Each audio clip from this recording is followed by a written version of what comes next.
Hi Lizzie, what do you think about Excitation-contraction coupling function of calcium ions is somewhat difficult to catch. So we have to make a revision. Thank you, doctor. If you could please show in a video. Sure, it is amazing idea. Here it is. Look at dashboard.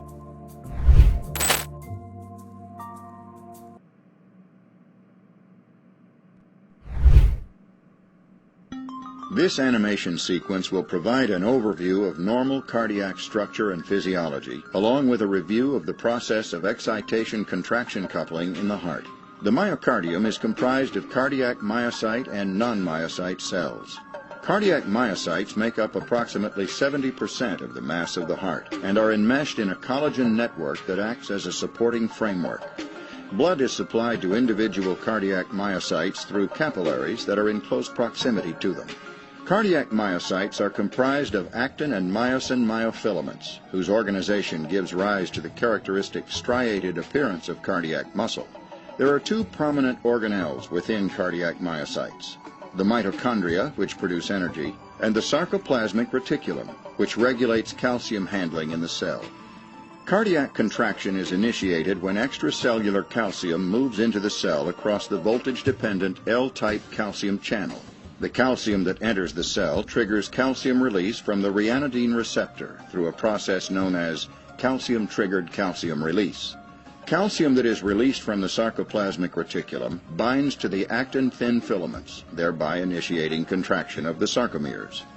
At the end of the contraction sequence, calcium comes off of the myofilaments and is actively transported back into the sarcoplasmic reticulum by the calcium pump in its membrane.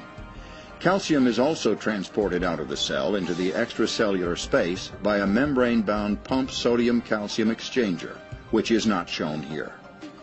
Cardiac contraction is brought about by interactions between the actin-thin filament, shown in yellow and purple, and the myosin cross-bridges that project from the thick filament, shown in red.